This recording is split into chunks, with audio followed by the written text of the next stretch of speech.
दोस्त, कहानी है चूहे और हंस की। कहानी चूहे और हंस की ऐसी है कि एक बार क्या हुआ, हंस था सरोवर में बैठा हुआ, वो निकल गया। सावन का महीना था, बरसात बरस रही थी, तो हंस ने कभी सरोवर छोड़ा ही नहीं था, निकल गया।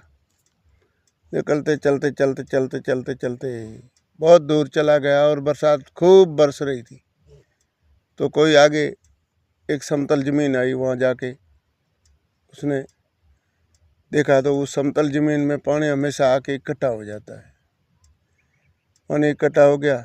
इकट्ठा पानी होने के बाद में उसने क्या किया, जो जाके उस समतल ज़मीन पे डेरा डाल दिया। थोड़ी देर बरसात रुकी और पानी आके ज़बरदस्त इकट्ठा हुआ, तो उस समतल ज़मीन में चूहे के बिल थे। बिल कहते हैं जैसे चिड़िया का घोंसला होता है वगैरह, कुछ भी होता है। उन चूहे के घर के अंदर पानी घुस गया। पानी घुस गया तो चूहा, पानी घर के अंदर घुसता है तो चूहा दौड़ के बाहर निकलता है।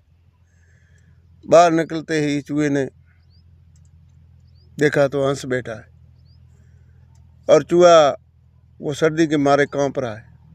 कांपते कांपते कांपते कांपते दौड़ के हंस के पास आया। हंस ने देखा तो हंस दयालु था, दयालु प्रवृत्ति का था, वो तो हंस था। तो चूहा दौड़ के हंस के पास आया और हंस ने उसको बोला कि तू ऐसे कर, मैं मेरी पाँख इसको लंबी कर रहा हूँ, तू इसके नीचे बैठ जा। क्या कर, इसके नीचे बैठ जा।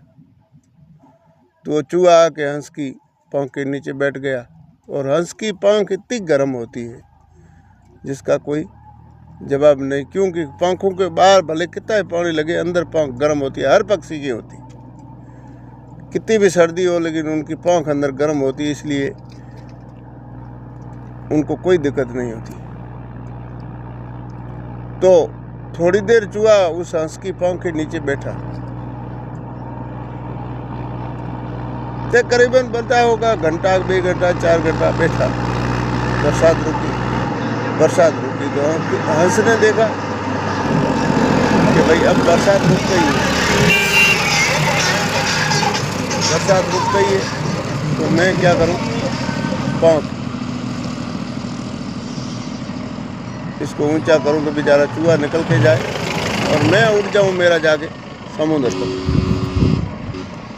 तो हंस ने जैसे ही पाँख ऊपर करी तो एक पाँख ऊपर आ रही है और एक नीचे जा रही। हंस ने देखा, बहनों मैंने तो इसको शरण दी थी और ये एक पाँख ऊपर आ रही है और एक नीचे जा रही, इसका क्या तात्पर्य? थोड़ी देर में देखा तो पाँख, चूहे ने क्या किया, जैसे पाँख ऊपर गर्म आई तो उसने धीरे धीरे जैसे वो गर्म हुआ ना, उसकी सर्दी कम हुई तो पाँख को काटना चालू कर दी। काटते काटते काटते काटते काटते ऐसा काटा कि आधी पाँख काट दी। अब वो हंस उड़ नहीं सकता, चूहा कूद के बाहर निकल गया। अब हंस है वो बिल्कुल, एक छोटी सी कहानी है, वो हंस है बिल्कुल एकदम उदास बैठा है। तो वहाँ दूसरा कोई हंस आया, उसने आए उस हंस को बोला आके कि हंसा तू क्या उमण दुमणो बैठो चाँच झुकाया। चाँच यानी मूंड लटका क्यों बैठो है, थार की बिगड़ू। हंसा तू क्या उमण देमणो बैठो चाँच झुकाए, या तुम्हारा जोड़ा बिछड़ गया या समुद्र गया सुखा। या तो के समुद्र सूख गयो, या तारा प्रीत थी वो जोड़ बिछड़ गयो। किस कारण से उदास बैठा है? तो उसने वापिस जवाब दिया हंस ने कि नहीं, हमारा जोड़ा बिछड़ा नहीं गया, समुद्र सुखाए। प्रीत करी, प्रीत यानी बचाने के लिए मैंने उससे दोस्ती की कि भाई मेरा काम चलता है तो मेरे कोई पाँख ऊपर डालने से मेरे कोई फ़र्क नहीं पड़ता। चूहा अंदर पाँख में बैठा है, वो मरेगा नहीं, बचेगा।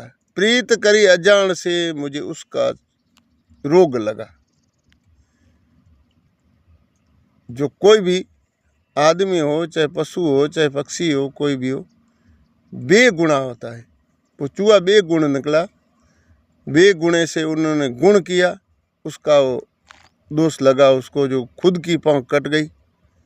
अब उड़ने लायक था नहीं, क्या करे। और वहाँ बैठा बैठा भूख मर रहा था। हंस का चारा समुंदर में होता है, हंस हमेशा मोती खाता है।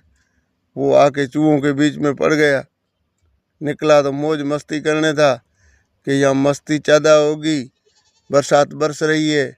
निकला था मस्ती करने और पड़ गया जंजाल में। तो ऐसा होता है हंसा क्यों उमण दुमणो बैठो चोंच झुकाए, का थारो जोड़ो बिछड़ियो का समुंदर गया सुकाल। कह नी हमारो जोड़ो बिछड़ियो नी समुंदर गया सुकाय। प्रीत करी अजान से मैंने उसका रोग लगा है।